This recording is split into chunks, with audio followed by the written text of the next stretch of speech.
So, proceeding further, now we are going to discuss about the causes of diseases.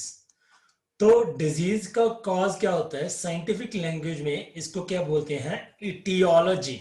Etiology means the cause of the disease, या disease को कौन फैलाता है, disease agent क्या है, उस चीज के बारे में हम डिस्कस करते हैं. Any substance which causes a disease by its excess or deficiency or absence is called disease agent. कोई भी वो कारण जिसके ज्यादा होने से, जिसके कम होने से, डेफिशिएंसी के कारण या जिसके ना होने के कारण हमें कोई प्रॉब्लम होती है, हमें कोई डिजीज होती है, उसको क्या बोलते हैं हम? Disease agent. Disease agents are of 5 types. Number 1 is biological or infectious agents, जिनको हम क्या बोलते हैं? Pathogens. That is disease causing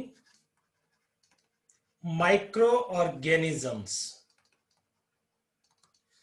They are those microorganisms which, when successfully infect the human body, multiply and produces toxins in incubation period which interfere with the normal functioning of the body and causes a disease.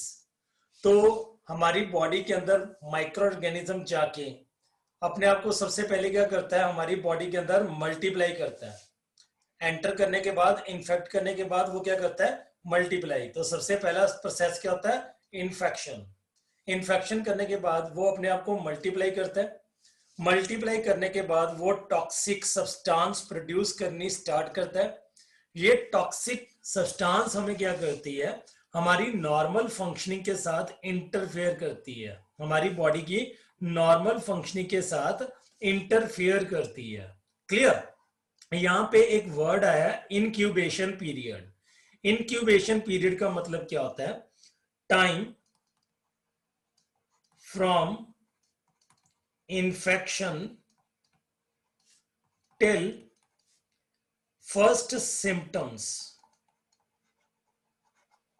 or signs. बीमारी लगने के बाद सबसे पहला symptom दिखने तक जो time period है उसको क्या बोलते हैं हम? Incubation period. Incubation period. तो ड्यूरिंग इंक्यूबेशन पीरियड वो क्या कर रहा होता है? मल्टीप्लाई करके अपने टॉक्सिक सब्सटेंसेस प्रोड्यूस करता है. अब इसके अंदर क्या आ जाता है? पैथोजेंस के अंदर कोई बैक्टीरिया आ जाता है, वायरस आ जाते हैं, फंजाई, प्रोटोजोन्स और हेलमिंथेस. तो this is the first reason which is the disease agent. Next is the chemical agents. तो केमिकल एजेंट्स का नाम से पता चल रहा है कि कोई ना कोई केमिकल सब्सटेंस के कारण हमें डिजीज हो रही है, हमें प्रॉब्लम हो रही है. They may be endogenous, that is present inside the body, like urea, uric acid और हार्मोन्स. तो ये केमिकल्स अगर हमारी बॉडी के अंदर ही प्रेजेंट है और बॉडी के अंदर ये ज्यादा हो जाए या कम हो जाए तो ये क्या कर सकते हैं? हमारी बॉडी को डिसऑर्डर कॉज कर सकते हैं. या फिर ये क्या हो सकते हैं? Exogenous, that is they are present out of the body. Example, some gases, dust or allergens which may cause or interfere with the normal body functioning. याद कैसे रखना है? अंदरले पासे.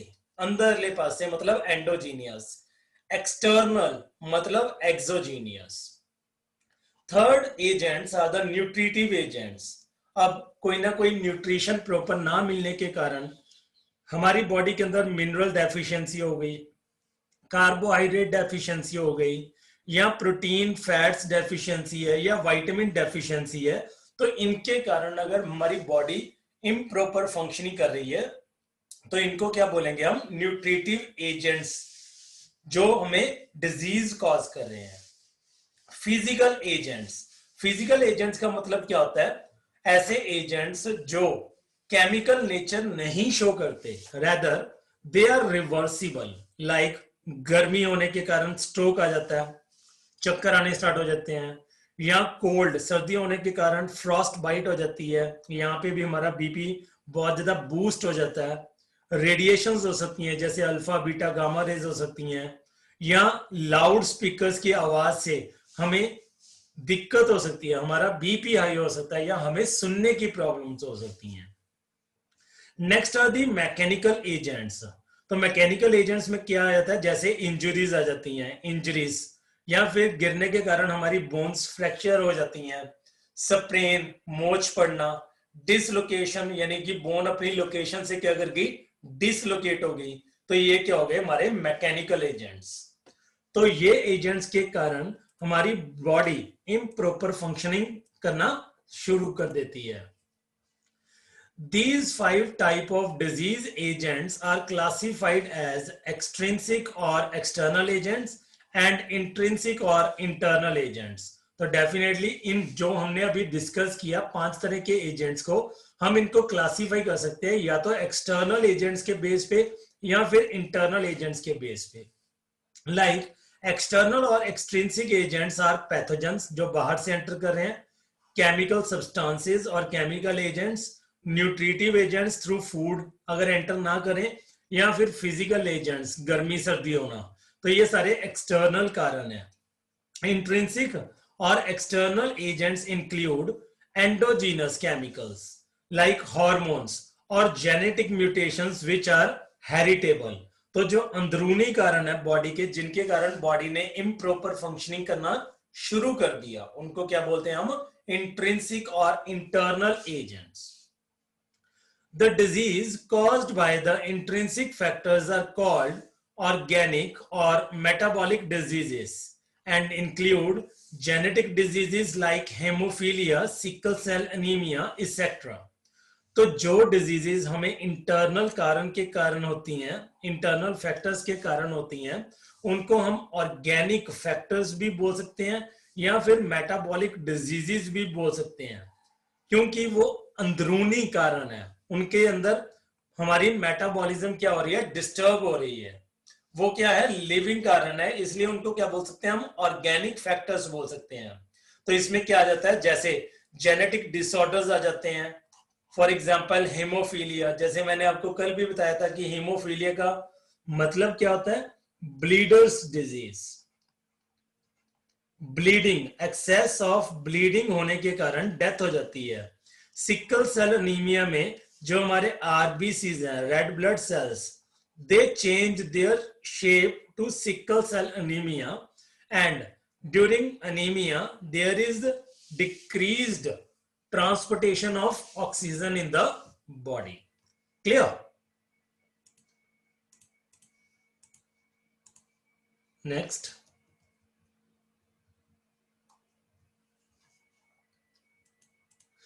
these 5 types of disease agents are called primary or immediate causes of the diseases, while the chances of diseases are further increased by certain contributory causes like। तो ये जो हमने 5 अभी फैक्टर्स एजेंट्स डिस्कस किए, इनको हम प्राइमरी एजेंट्स या immediate agents भी बोल सकते हैं या immediate causes of the diseases भी बोल सकते हैं।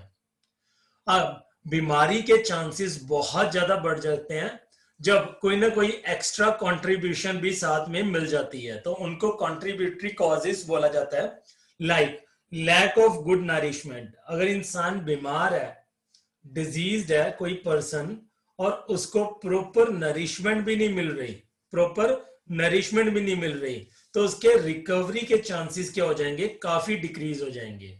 तो अगर नरिशमेंट ना मिलने के कारण उसको और ज्यादा प्रॉब्लम, दिक्कत आ रही है, तो इसको क्या बोलते हैं, second level cause. Genetic differences, there are many genetic differences among the individuals of the same species. मान लीजिए कि मदर एंड फादर को कोई प्रॉब्लम है, तो ये बच्चों को भी जा रही है। फर्स्ट बच्चा क्या है, बॉय, सेकंड बच्चा क्या है, गर्ल। तो हो सकता है कि बॉय को ज्यादा अफेक्ट हो, गर्ल को ज्यादा अफेक्ट ना हो, क्योंकि जेनेटिक डिफरेंसेस होते हैं। Poverty and lack of public hygiene services, this is the third level cause। Poverty मतलब गरीबी, अगर कोई पर्सन बीमार हो जाता है और साथ में वो क्या है, पॉवर्टी लाइन के बिलो है, यानी कि उसकी सोर्स ऑफ इनकम क्या है, बहुत कम है, और उसको पब्लिक हाइजीन भी नहीं प्रॉपर मेंटेन करनी आ रही, या उसको नहीं मिल रही प्रॉपर पब्लिक हाइजीन, तो इसके कारण उसकी हेल्थ ज्यादा डेटीरियोरेट हो जाएगी। अब मान लीजिए कि कोई पर्सन डिजीज्ड है, वो साथ में क्या है, बिलो पॉवर्टी लाइन रहता है, बिलो पॉवर्टी लाइन यानी कि उसकी सोर्स ऑफ इनकम क्या है, बहुत कम है, उसको पब्लिक हाइजीन भी प्रॉपर नहीं मिल रही,